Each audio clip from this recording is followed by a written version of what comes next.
Une étude réalisée par l'UFC Choisir montre que de nombreux sticks à lèvres contiennent des substances toxiques, voire cancérigènes.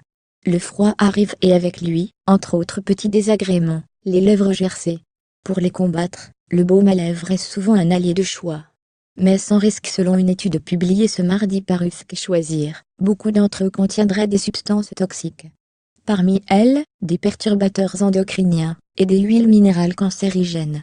Des substances toxiques pour l'organisme. L'UFC Choisir a étudié au total 21 baumes à lèvres, des marques Labello, Yves Rocher, La Roche-Posay, Le Petit Marseillais ou encore EO.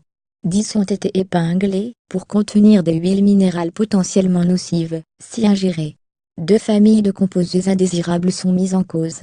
La première est baptisée MOSH, de l'angle minéral ou alsaturaté hydrocarbon. On en trouve dans toutes les huiles minérales, que l'on peut repérer dans une liste d'ingrédients sous les appellations suivantes: sera microcrystallina, microcrystalline wax, serzin, hydrogénate microcrystalline, wax, ozocrite, paraffin, paraffinum liquidum, pétrolatium, ou encore symphthique wax. Selon l'UFC, certains de ces MOSH peuvent s'accumuler dans l'organisme, notamment dans les ganglions lymphatiques et le foie. Cela peut notamment causer de possibles réactions inflammatoires, dont on ignore les répercussions exactes. Des composés cancérigènes dans l'organisme.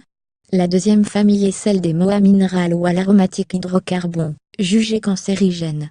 Ces composés ne se retrouvent pas systématiquement dans les huiles minérales, mais peuvent être engendrés lors du processus de purification de l'huile. Vidéo plus grand que 3 recettes, pour faire son baume à lèvres maison. Quels sont les risques précis? Difficile de savoir pour l'instant. On ne sait pas exactement quelles sont les conséquences pour l'organisme, mais des études ont montré que certaines personnes ont jusqu'à 5 grammes dans l'organisme, donc on estime que ce n'est pas du tout souhaitable, explique Fabienne Malesson, journaliste à l'UFC Choisir, interrogée par France Info.